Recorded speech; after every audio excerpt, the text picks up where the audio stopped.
Welcome back to Paul's Tech News. When this series first started as a simple and humble weekly recap of recent noteworthy events in the world of PC hardware, peppered with the occasional dry witticism, I had no idea that the subject matter itself would grow and evolve into the broadly impactful mainstream news-related material that I am now somewhat obligated to digest and regurgitate for you all. Despite the unpleasant aftertaste, though, I vow to continue discussing GPUs and GPU-related things, whether that be focused on their global impact as AI proliferates, or the local impact to you and your PC gaming frame rates, and of course, all of our steadily dwindling bank accounts. This week, though, the world's most valuable and influential tech companies continued to maneuver themselves into positions of perpetual power and control over the new reality that AI inference is foisting upon us. But at least the Steam Deck is on sale too. It's time for tech news. Excellent! Today's video is brought to you by the Paul's Hardware store on paulshardware.net, the only official source for Paul's Hardware merchandise. Tantalizing t-shirts, brilliant beer sets, high-quality hoodies, and more, all featuring the classic thumbscrew for tasteful and refined viewers, or the 8-bit thumbscrew for tasteful and refined viewers who hate curves. New designs are added sporadically and at random, so head over to paulshardware.net and get some of that sweet, sweet merch right now. Or not right now, after you watch the video. Either way. So this week kicked off with the rather significant announcement that Nvidia, who makes AI GPUs for AI stuff, will be investing up to $100 billion in OpenAI, who makes AI stuff for AI GPUs. As you'd expect for a deal this big, the announcement was big on numbers but thin on specifics. But for anyone who thinks that Nvidia writing a $100 billion check to OpenAI so OpenAI can use that money to buy Nvidia GPUs sounds like little more than a global scale corporate reach around. First of all, how dare you? OpenAI will be leasing those Nvidia GPUs, silly, per reports at least, but $10 billion of that money will be a direct investment in OpenAI, giving Nvidia a 2% stake. The GPUs will be leased for 5 years as part of a purported 10 gigawatt AI data center buildout that OpenAI will undertake. Yes, 10 gigawatts, which is a lot of freaking power usage, indeed more than many small to medium-sized countries, and that amount of power equates to somewhere in the range of 4 to 5 million Nvidia GPUs. This has naturally brought up a slew of questions and concerns about whether this deal violates antitrust laws, how it will impact other Nvidia clients, and whether AI superclusters will exert complete control over the thoughts and minds of the general public as we grow increasingly reliant on chatbots and vibe coding to do work for us, or just a modest plurality. This is the point where I usually decide to check out mentally on the AI stuff and just focus on desktop PC hardware, but it's hard to ignore when AI impacts both the development and availability of GPUs for PC gaming, as well as the looming fear of the AI bubble, which according to some is the only thing keeping the US economy afloat, such as it is. But at least the US government is keeping a close watch on things and developing sensible policy around this technology,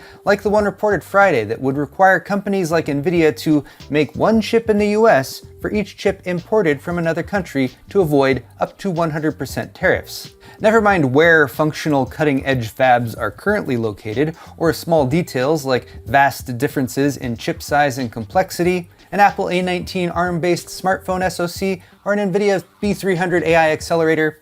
Same difference, pretty much. Glad these things are being handled with such thoughtful attention to detail. Speaking of Apple and making chips in the US, Intel is the only leading-edge US-based chip fab business, and they've been struggling mightily, and so we've recently discussed partnerships that would once have struck us as quite outlandish, such as Nvidia buying $5 billion worth of Intel, or the US government buying $10 billion worth of Intel, and this week on Wednesday it was revealed that Apple also wants to take a bite out of Intel. Perhaps the other way around, by means of a $5 billion investment that would give them a 4% stake in Team Blue. Underlying all these deals is speculation about the US government's influence, as there are plenty of well-founded national security reasons why the powers that be have encouraged domestic chip production, with Intel being the best bet currently. And for what it's worth, I tend to agree that losing Intel would be bad both from that perspective and the perspective of basic competition for consumers. But will money solve Intel's problems? They were flush with cash in the mid-2010s, and they seem to have squandered that position with stock buybacks, ill-conceived ideas about looming competition or lack thereof from ARM and AMD, and a failure to predict or take advantage of the AI boom, which I'm sure Apple execs are considering as they weigh this investment. Can Intel truly be saved, or are these cash infusions simply helping to keep a sinking ship afloat for a few more years before it inevitably founders? Personally, I have no idea, but it's fascinating to watch. And if there is a more solid point to put our finger on outside of market speculation and shadowy government influence, it would be about Intel's fabs. If they can get Nvidia or Apple on board as fab customers to produce something on 18A or 14A, a physical product that can be sold for money, that would be the meat and potatoes they need as proper ballast to sustain the company in the near future. Okay, enough with the broader news, let's focus on PC hardware, but still Intel though. As posted to Reddit by OrganicBird587, an interesting discovery was made in the Intel driver package that specifically refers to multi-frame generation via XESS, and there's even a logo for it.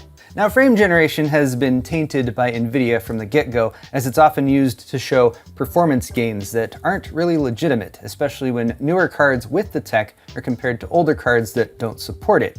But it is not inherently bad. Frame gen is particularly useful for single-player titles as it smooths out frame rates and can be a nice boost for lower-powered GPUs. So while we have few details about Intel's XESS multi-frame gen implementation, the code does specifically call out multi-frame generation, and given Intel's push to make XESS features work with AMD and Nvidia GPUs as well as ARC, there's hope that this might be another tool for gamers to optimize settings and get playable frame rates with lower-end GPUs or pre-RTX 50 series GPUs on the Nvidia side. There's no official word from Intel, but this might debut alongside the ARC B770 and or B750, which have also not been formally announced. One thing that Intel has formally announced is that they're hiring, seeking a highly skilled SoC performance engineer specifically focused on gaming validation and optimization for client desktop products, per a recent job listing. Now, this came up after last week's news of Nvidia buying a $5 billion stake in Intel, partnering up to build Intel x86 RTX SoCs,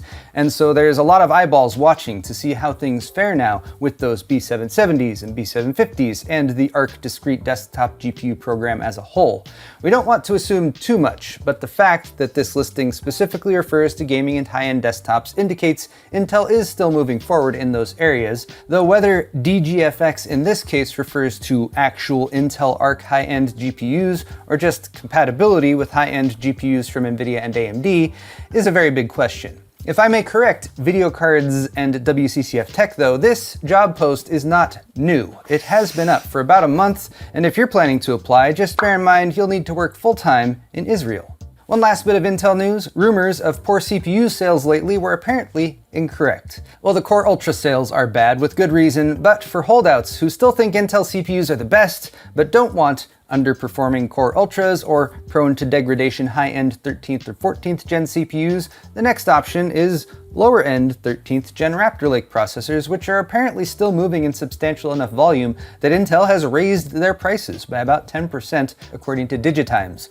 So $150-ish CPUs will now be $170 to $180, and surely this will solve Intel's cash flow problems and get them back on track.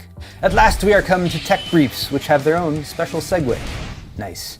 AMD news this week was scarce, but there was a nice development if you're into AI, but don't want to feed your stream of consciousness into a cloud-based model so it can learn all your darkest secrets and weaknesses, and also if you have an AMD GPU.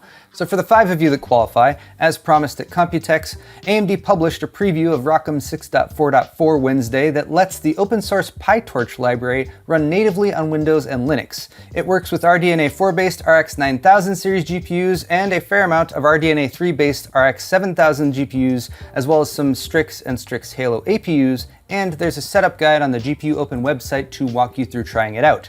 At last, AMD users can talk to their computers too, without annoying workarounds, as a whole range of LLMs and image and video inference models are based on PyTorch. This also lowers the bar for entry-level local AI workflows, as many AMD GPUs have more VRAM than comparable Nvidia cards. So it's good to see ROCm gaining some ground on CUDA in this area. Speaking of GPUs, hold my beer. Or perhaps it's the other way around. The internationally recognized celebration known as Oktoberfest is nearly upon us, and so GPU maker Palit made this social media post. On one hand, this is AI slop. That barrels, staves, and hoops would make any Cooper cringe, and Askew Suspenders Man seems to be suffering from a severe case of gout. More practically, Palit is leveraging copious beer drinking to promote their Palette Maker feature, which allows 3D printing nerds who are also PC gaming nerds to print their own GPU shroud using provided 3D files that can be customized for a unique aesthetic look. Shrouds can then be painted or decorated, which is all well and good, but how one replaces most of the shroud with a frosty mug of beer is still unclear to me. I mean, wouldn't the beer just pour out the back of your computer after it was installed? Perhaps the handle could be integrated into a custom cooling loop or something. And if your GPU is drunk, does your FPS go up or down? So many questions. Lastly, here's a great deal on the gaming handheld that kicked off the current generation of PC-like devices. The Steam Deck is on sale for $320, down from $400, a 20% drop that will be available until October 6th.